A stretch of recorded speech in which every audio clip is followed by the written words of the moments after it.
عورت کا رونا۔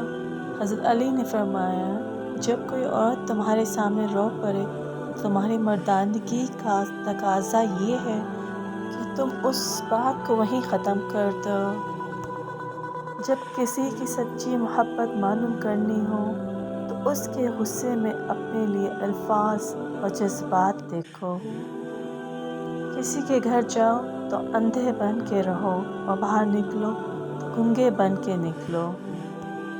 جب دعا کرتے وقت تمہاری آنکھوں سے آنسو آنے لگے تو سمجھ جانا تمہاری دعا بارگاہ الہی میں قبول ہو چکی ہے۔ بے فکر ہو جاؤ، اللہ پاک مخلص دلوں کے ساتھ کبھی ناانصافی نہیں کرتے۔ جب لوگ تمہیں تکلیف میں اکیلا چھوڑ دیں تو جان لو کہ اللہ تعالیٰ تمہارے کام کا ذمہ خود لینا چاہتا ہے۔ سبحان اللہ۔ وہ جگہ چھوڑ دو جہاں تمہارے احساس اور تمہارے الفاظ کی قدر نہ ہو، پھر چاہے وہ کسی کا گھر ہو یا کسی کا دل ہو۔ زیادہ سوچنا انسان کو ختم کر دیتا ہے۔ بس دعا کرو اور اللہ پر چھوڑ دو۔ کسی کے برے کہہ دینے سے نہ ہم برے ہو جاتے ہیں نہ اچھے۔ اپنی زبان سے ہر شخص اپنا ضعف دکھاتا ہے، دوسرے کا عکس نہیں۔ کبھی تم دوسروں کے لیے دل سے دعا مانگ کر تو دیکھو، تمہیں اپنے لیے دعا مانگنے کی ضرورت نہیں پڑے گی۔ کسی انسان کو پتھر سمجھ کر ٹھوکر مت مارو بلکہ اسے تراش کر دیکھو، شاید وہ ہیرا ہو۔ دھوکہ دینے کے ہزار طریقے ہیں لیکن سب سے گھٹیا طریقہ محبت اور ہمدرد کا دکھاوا کرنا ہے۔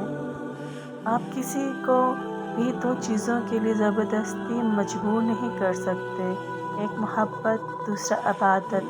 دونوں دل سے ہوتی ہے اور دونوں کا رشتہ روح سے جڑا ہوتا ہے۔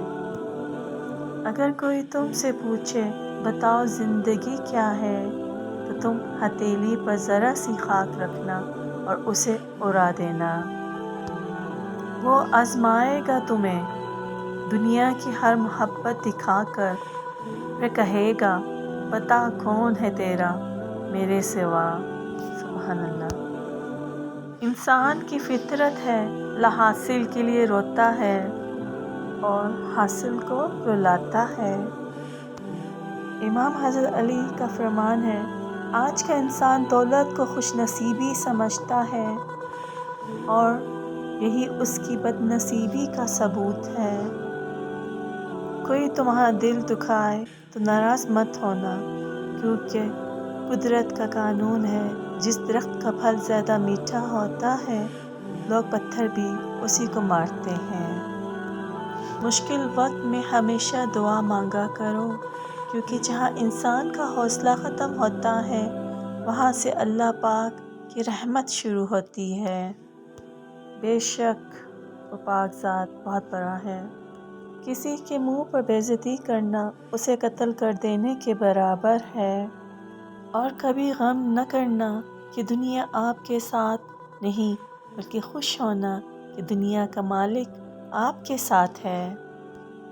جسمانی رشتے مختصر زندگی تک محدود ہوتے ہیں، آخرت میں ہم ان کے ساتھ ہوں گے جن سے روحانی محبت ہوگی۔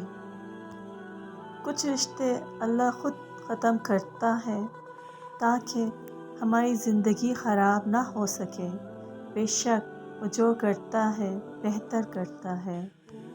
صرف دو لوگ مقدر والے ہوتے ہیں، ایک وہ جنہیں وفادار دوست ملتا ہے اور دوسرا وہ جن کے پاس ماں کی دعائیں ہوتی ہیں۔ اگر کسی کی تکلیف دیکھ کر تمہیں تکلیف ہونے لگے تو سمجھ لینا تم اللہ کے بنائے ہوئے بہترین انسان ہو۔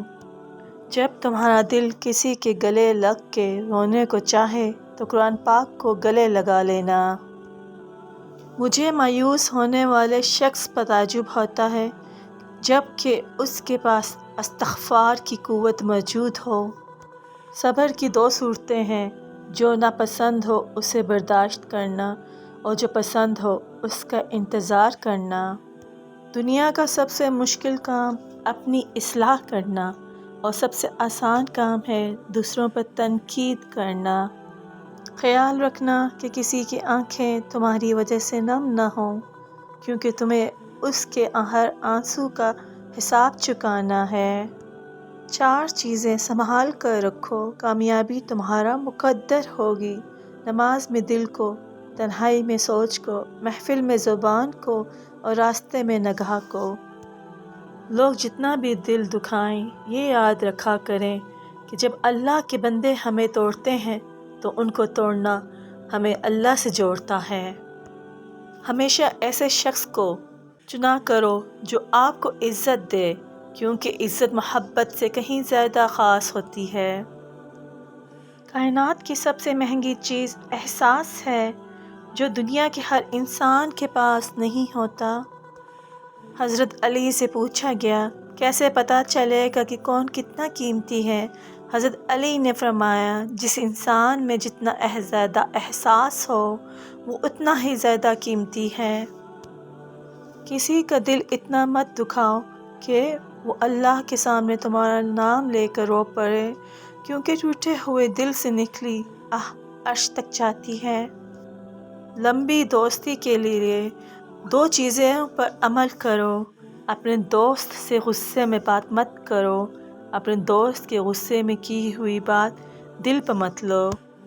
دھوکہ دینے کے 1000 طریقے ہیں، لیکن سب سے گھٹیا طریقہ محبت اور ہمدردی کا دکھاوا کرنا ہے۔